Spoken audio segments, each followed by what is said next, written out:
Меня зовут Тимирланов Аман Амирбекович. Я являюсь физиотерапевтом, реабилитологом и массажистом. Мне 25 лет.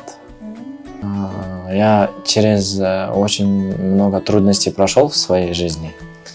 И мы с мамой очень много ходили по врачам. Именно. Почему? Потому что я сам являюсь особенным человеком. Из-за этого мы с мамой обращались к многим докторам. И у меня внутри было такое ощущение, то, что я буду тоже помогать людям и буду врачом. И моя цель, получается, достиг своей цели. Я начал интересоваться уже в 17 лет. Углубленно начал в 19. Обучился в медакадемии на факультет массажиста, закончил с красным дипломом, потом учился по израильской методике у немецкой учительницы по методу Фельденкрайс. Это нейротерелесная методика, которая помогает особенным детям. И также обучился здесь у многих хороших специалистов по реабилитации. Также занимаюсь, помимо работы, спортом. Я являюсь мастером спорта по армрестлингу. Завоевал множество медалей, грамот.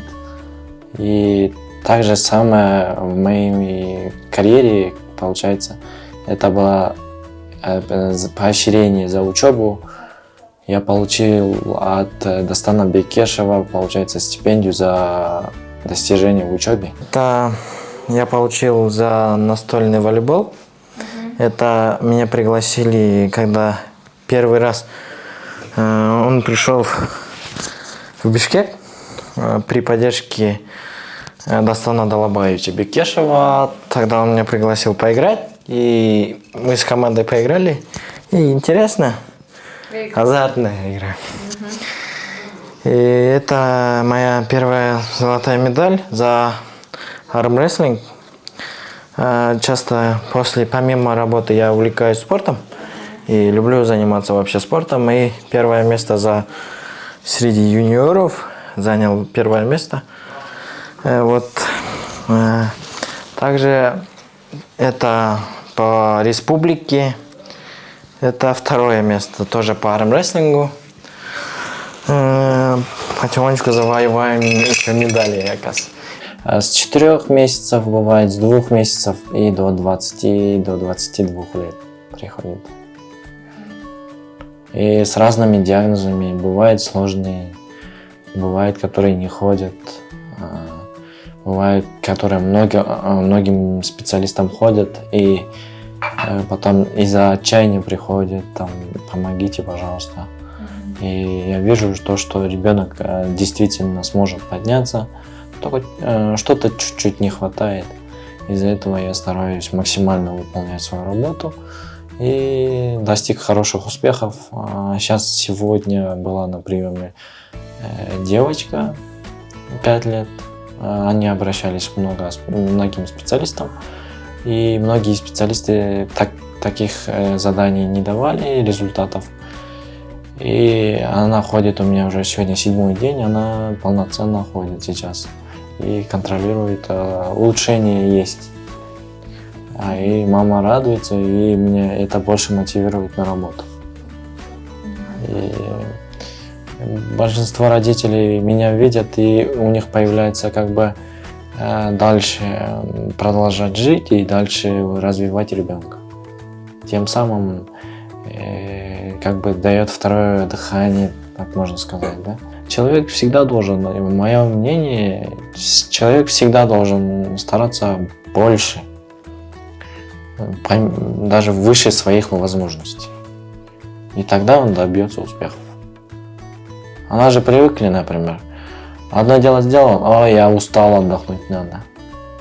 Ой, я это сделал, все, мне этого хватает.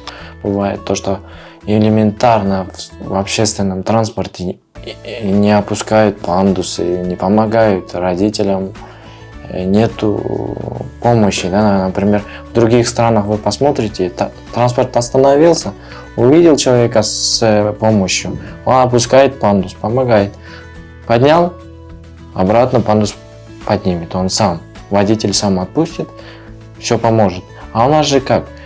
Он прям сильно остановится, зайдешь, ты не зайдешь, как ты зайдешь, это его не касается. И говорят, то, что из-за ограничения с ограниченными возможностями здоровья и еще выпрашивают деньги, плати за ребенка. Это, как бы сказать, неправильно. Например, ты сядешь, а я же когда сижу, мне не видно ничего, никакого дефекта нет. Он говорит, вставай, что ты сидишь. А потом говоришь, я словами объясняю сперва. У меня с ногами проблема есть. Вы, может, другое место найдете. Они говорят, потом начинают говорить, Чоля, большой уже мальчик, встань лучше, что ты сидишь, уктап каласыңар, там, что вы сидите, вставайте, старшие, сейчас молодежь такая пошла, типа вот так, да. А потом из-за таких слов, когда очень сильно задевает, лучше постоять, поверьте. Если даже трудно, лучше постоять просто так постоять, если даже тебе будет трудно. Это потому что не затронет твою душу, там, не будут слова какие-то плохие говорить, да, и просто стоишь. Было такое, я не буду озвучать, какая-то больница. Они мне говорили, хорошо, что ты обучился, все, молодец, но я тебе не могу дать работать, но ты не справишься с работой, с той нагрузкой, которую я тебе дам. Я ей сказал, давайте мне работу, и мы потом дальше посмотрим. Она так и не согласилась, и потом она сказала, в городе поищи работу. А потом я начал искать, и вот я не люблю, когда, например, жалеют из-за жалости, да, вот, дай мне работу, как и всем, дай мне возможности, дай мне, как бы, условия те же, как обычный человек. Я не люблю, когда меня вот жалеют. Мне дают кабинет, я наработаю здесь на частной основе 50 на 50. Ну, нормально. Чем дома сидеть, нормально. Я еще работаю в одном месте, в первом детском хосписе. Там особенные дети в основном. И я там работаю с утра до обеда. А потом сюда прихожу. С ДЦП, разные формы ДЦП приходят. Гидроцефалии приходят. Также приходят с синдромом Дауна. У кого проблема с речью приходит. Почему? Потому что речь сейчас очень большая проблема. Почему? Потому что из-за сотовых телефонов. Сейчас я учу английский, подтягиваю английский и поехать хочу сейчас учиться за рубеж, улучшить свои знания в сфере реабилитации, в сфере спорта. Вообще, вот. И хочу новые методики перенести в Кыргызстан. Почему? Потому что у нас хотят приехать, но наши специалисты, как бы, они не хотят делиться.